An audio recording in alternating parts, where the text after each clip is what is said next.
Today, as we head out on the train from Pollokshaws to Priest Hill, we don't realise that this was the only mode of transport that would have been available to many people travelling between the villages of Pollokshaws and Nitshill. The journey on the train is deceiving as we travel along the edge of Pollock Park and the former farmland of Kennishead Farm. Although it may feel like you're out in the country, the reality is we're entering the edge of Greater Pollock, which is home to 30,000 people and the Silverburn shopping centre. Few signs of the former village can be seen today, but old and new residents of Nitshill delight in the fact Nitshill once was a village on the outskirts of Glasgow. It may not be recognisable as the village it once was, but the spirit of village life lingers on. Now approaching Kennishead. Please mind the gap when leaving the train.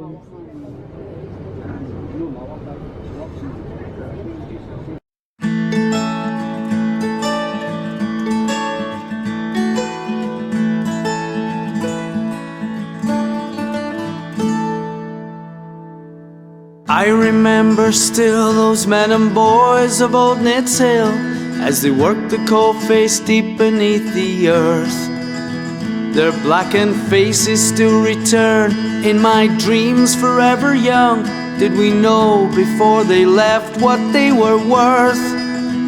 And I still hear their panic cries and see the terror in their eyes. The earth shook and broke around us as we fell.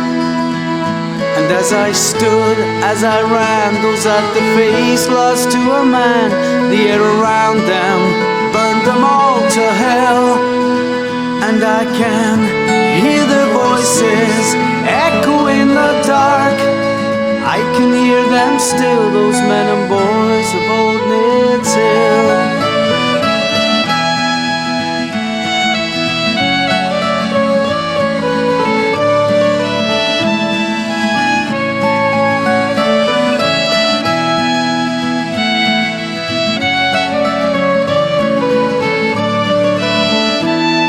Victoria Pit we found deep beneath the Renfrew ground, and on his way to work and to feed the ones we love.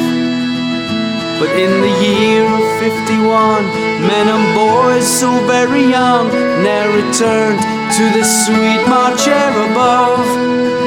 And then the multitude they came, whispering each lost miner's name, praying for a miracle way down below. But just two of us were found, barely alive beneath the ground. 61, never to return. And I can hear their voices echo in the dark. I can hear them still, those men and boys of old Nitshill. And they cry, oh brother, oh brother, don't leave me here in the dark. And they cry, oh brother, don't leave me here in the dark.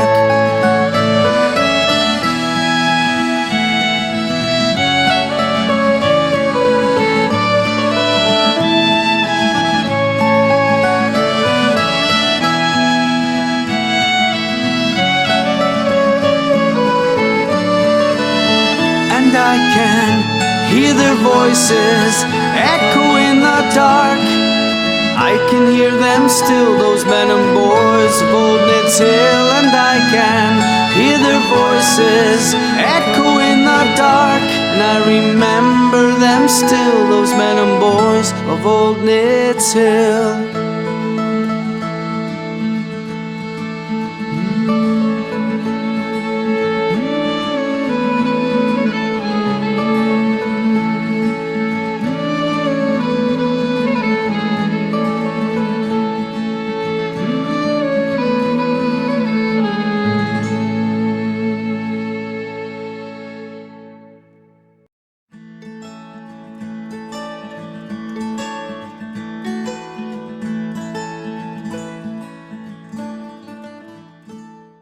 Nitshill was a vital part of the Industrial Revolution. Originally a farming community, with places like Crookston Farm, Kennishead Farm and Ward Hill. It wasn't long before Charles Tennant, the chemist, quickly realised the benefits offered by the wide open fields and used much of the land close to Nitshill as bleaching fields. The inventor Charles Mackintosh established alum works on the banks of the Levern Water in what is now House Hill Park.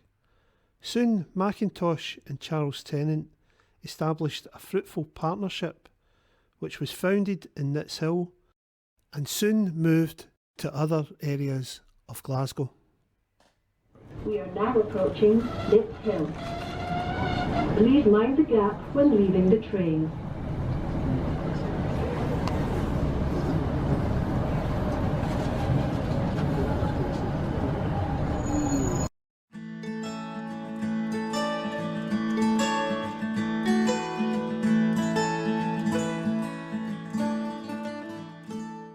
When you get off the train, you have to cross the footbridge, one of the remaining features from years ago.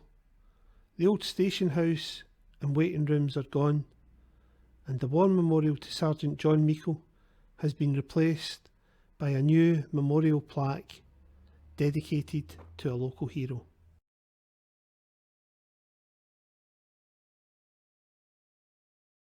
G.B. Hunter, a local resident in 1930, recalls, "Seeing a few volunteers off to the Boer War was an event, as nearly everyone was at the station to bid them farewell."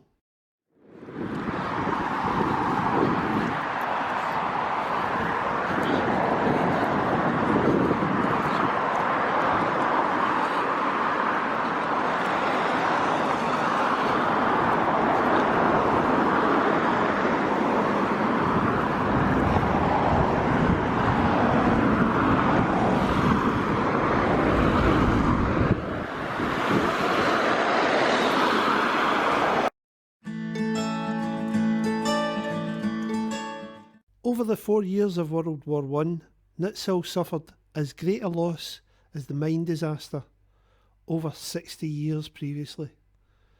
The names of those men associated to Nitshill are remembered on the memorial just outside the railway station.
Every man's story is special and worth telling. Most know of Sergeant John Meikle, but few will know the stories of the others. Large families such as the Laws from Nitshill suffered many losses. Others such as former head teacher and first president of Nitshill and Hurlet Bowling Club, John Patterson, survived the war but unfortunately died from his wounds 2.5 years later.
Getting off the train at Nitshill station 100 years ago would have been dramatically different from today.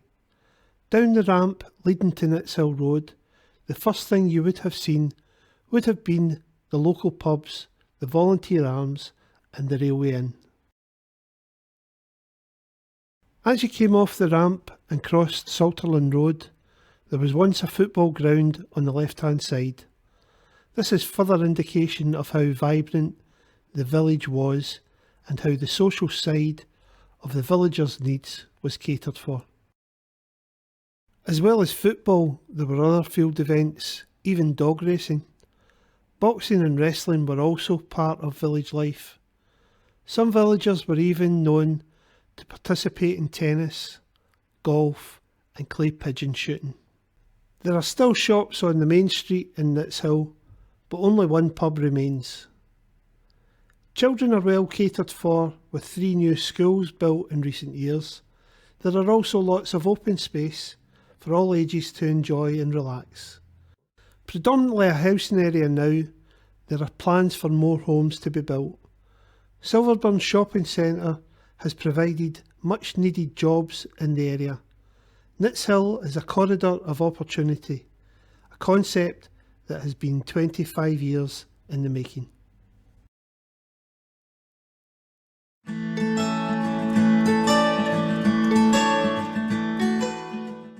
Did you know the son of John King was a former Lord Provost of Glasgow? James King once lived in Levenholme. The story of the two Charleses was created in Nitshill and travelled all over the world. Charles Mackintosh established alum works on the banks of Leven Water, and Charles Tennant had bleach fields over in Darnley. They eventually formed a partnership and established the Hurlet and Campsie Chemical Works. Like all villages across Scotland, Nitshill suffered losses during World War I. Fortunately, we have some photos that have survived so that we can see the faces of those who made the ultimate sacrifice. Today, we have many photos showing community life in Nitshill.